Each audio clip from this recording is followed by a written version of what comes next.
I was wrong in doing what I did. No!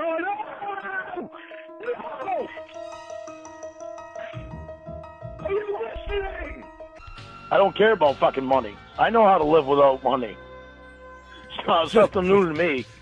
The latest Casey call, it was very telling. Sean here, and today we're going to talk about something I think we've all known for quite a while, but I don't think we've discussed in depth. I know I've mentioned it in other videos. We talked about how sometimes they overlap because different conditions touch other conditions. Lorne has this real problem, as we know, with accepting responsibility and taking a look in the mirror. Self-worth, self-image, everything is a problem for him. Self-concept, something that all of us, we have dealt with subconsciously. He has a problem with it. So what am I talking about? Lorne said something so telling. It's in his face and he can't see it. Not only did he mention again that he didn't trust probation, who are desperately trying to get this guy reformed and into society and have him matter, he said he didn't trust him. That's not what I'm talking about.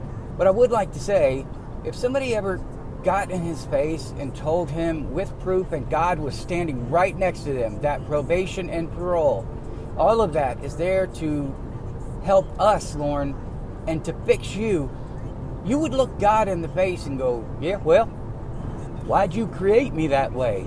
I can just hear all of this because that's how he is, we know. Lorne has a desperate need and an attraction, and he wants to talk to strangers. Strangers provide him with a nice umbrella. He never has to look at himself. Again, things overlap, but he never has to look at himself. He never has to look in the mirror and say, this is who I am, this is what I am. He said something last night about a hotline, and this is what I think it is. Lorne said he calls and he can talk. Well, guess what? He can call. It's a therapist that doesn't talk back. It's that robocall we discussed about. It's that automated voice message I've mentioned and other people have mentioned where he would just call, press 1 if you want me to look at your penis. Press 2 if you would like to know what color panties and bra, and so on and so forth.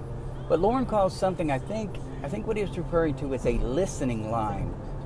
This is where people like me, I've never done it, but people like me who have the patience and they're confident in their abilities and they've been through some classes, sensitivity classes, other kind of classes, to be able to offer advice to people who are in a rough situation, who may need help, but they have to ask for it. If somebody's not asking for help, obviously you can't help them. You could try, but they're not going to listen. Lorne's not going to listen. So what is he like? This listening line, where you can call, get a live body on the other end of the phone and go, hey, well, I've been doing this. And he wouldn't even tell Casey what he was talking about. And I know why. And I think you know why. It's not because it's embarrassing. It's not because it's personal. It is because it's the same line of bullshit he's been feeding everybody that's ever talked to him. Strangers are easy to pull that on. He could just say that.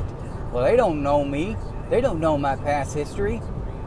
I bet Lorne tried that with his mom, and she was like, I don't know, son. I have a real problem with the thought of somebody on the other end of the line listening to this and not being able to tell him, you're full of shit, Lorne. That's not what's actually happening. You need to take a look at yourself. But because it is a listening line, and if you want to look one up, there's probably one in your area, please do not call it. You'll take their time up. If you need to, call it. But don't call it unless you really need to, because I can see some people calling it up going, hi, my name's Lorne Armstrong, and here's this and here's that, maybe catfishing the people on the listening line. Not the catfish group we have, because they would never do it. They would never do it. They have one mission, that's to teach this guy a lesson, to try to help him. He cannot be helped, but don't call the line unless you have a real problem. But this listening line, where he spouts all of this, if I'm on the other end and I'm listening to this, I would have to hold back the urge to go, Jesus, man, if he's talking about his catfish, you need to stop talking to strangers. But he can't. Because when he's talking to those strangers, again, they don't know him, they don't know his history. Every time he talks to a new catfish, see, this catfish line we have is great because these new ones know about the past ones. If these were real catfish, I say real catfish, if these were true catfishes that weren't a part of the community, These were people who were really taking advantage of him. We know he would latch on quickly. He's desperate, time running out. Maybe they don't know about his past, but I would imagine there are people that scour YouTube and they look for people like this, people with a little notoriety that sound idiotic. If you listen to Lorne calls, you'd be like, target locked. They get on the phone, and I know he's desperately praying they don't find out anything about my past, about his past, because if they do, they're going to bring it up. Like Casey knows, she's bringing it up, and there's Lorne eating it up about Xavier.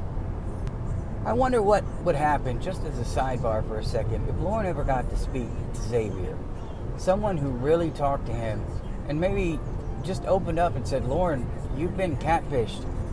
I'm not a part of some giant conspiracy. What would Lorne say? I think we all know he would say, oh, you're lying. I know you're lying, because I got proof. These catfish women told me so. So Lorne calls the listening line, and I would imagine the call goes like this. Hey, if it's a female, well, if it's a male, well, is there a female available? I respond better to females. I wonder if he calls. Somebody ask him. Or maybe it comes up in the next call. If there's a specific person Lorne wants to talk to. He said he calls, I think, once a week, maybe once a week. I don't know if it is once a week. It's probably the same day, because the same person might be on duty, whatever they call it, might be at the location. Is Stephanie there? I'd really like to talk to Stephanie. Tell her this is Lorne. She'll know who I am. Lorne would switch his discussion quickly to asking her questions. Well, what do you do? Where you live? Asking all kinds of personal questions. And you have to deflect those. You have to kind of flip those back around and say, Lorne, today we're going to focus on you. Well, I know. I'm just trying to find a little about you. If he spoke to one of these listening line women that he called for long enough, he would start telling them that he didn't trust them. He would start being, you talking to anybody else? And I think he might even accuse them, you're not a catfish, are you? Let me correct that. It'd be, and then smoker's cough. This is proof he's desperate for attention. He needs real help. He needs somebody to talk to. He has no friends. So he sits in that trailer, wait for the phone to ring, praying to God that somebody picks up. I'm sure he terrorizes his family or whoever he still speaks to. I wonder if he calls Wendy. I wonder if he calls Tony's wife, tries to talk to her. And that same conversation every time. I miss Tony. Tony, let me bring up these painful memories for you. I really do miss Tony. If you're at the point that you're calling a listening line and you have no support system, you need help. A lot of these people who call the listening line, they call those as an alternative to other hotlines, more serious hotlines.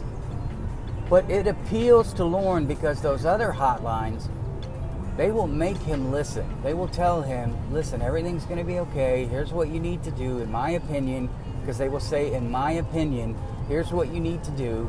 And Lorne won't take their opinion. He wants this hotline because he can just call, dominate the whole conversation, and there'll be a voice occasionally that might go, oh, okay. Just like he had with Kayla, he hated it when these other women talked. He tried to make sure Ramona could never speak. Whenever an uncomfortable situation comes up or an uncomfortable conversation, he's going to try to take it over. He's going to deflect and redirect. Having this listening line, that's great for him because he can say whatever he wants and he can just keep going. He can perpetuate the lie. He can start believing the lie. Well, I'm talking to this live body and they're not calling me out on it. So it must be believable. So what I'm saying must be true. And Lorne has said before, Lorne is a feelings over facts kind of guy. Lorne has said before he doesn't have any proof, but he knows they did it. So when they investigate them, they're going to have proof. He's such an 87. If Lorne actually talked about being sad, it would be to a stranger because he doesn't want to admit that he's suffering from depression or that he cried or anything to anyone that knows him, because he would have to have a conversation. They would show interest. This is what a lot of people who have problems do. They don't really want anybody to talk back to them. They just want somebody to talk to. They don't want to hear about it. They want to face it. They just want to vent it. But over time, even if you keep venting about the same thing, you get diminishing results. And soon the venting won't be enough. And you're going to need somebody to guide you and steer you, but you're not going to want it. Because you've already vented about it enough. You don't want to talk about it anymore. And you had spent your time talking about it in a way that's not productive. We know Lorne doesn't like therapists. We know he doesn't like therapists that will tell him the truth. He wants to be told what he wants to hear, and I think those therapists just get sick of it, and they tell him whatever they can just to get him to shut up. If they could just make 1 centimeter of progress, I truly believe they feel that way. Look, this guy's so hard-headed. If we could just move forward a little bit, I'll feel like I've accomplished something. It would be frustrating to talk to him. But on a listening line, these people volunteered. They are there, and there have been people much worse than Lorne on those things, probably screaming and yelling at them. Why won't you say anything? But I don't think Lorne would want them to say anything. I don't know for sure if what he's talking about is a listening line, but I do know we have them where I live. Because he is lonely, because he is desperate, these catfish women may have substituted for that before. But I think the Jamie calls may have really bothered him enough where he needed somebody else to talk to, an outside source away from these catfish women. I don't know who recommended it. It could have been somebody offline. It could have been, I doubt it was his family. It could have been probation and parole. And Lorne could have been lying. This may not be a listening line. It may actually be something that was assigned to him, a group, because he hasn't, remember, he said he doesn't have a vehicle. He said he had driven it to and from his house, and it sounded like he didn't have reliable transportation. So they would have made accommodations, and they would have said, look, if you can't make it, here's the number you can call into. This is the group session. But I think Lorne hears what he wants to hear. And if they told him this was mandatory, Lorne would hear, well, you know, it's my choice that I call in. I don't really need to, but I do because they advise me that I should. If it really is helping him, which I don't think it is, if it really is helping him, that's great. But I don't think that it is. I'm not sure what he hopes to accomplish, if anything, but I really do hope it helps him. I just wanted to make a quick video on that. I love you guys. I will see you in the next one. Yeah,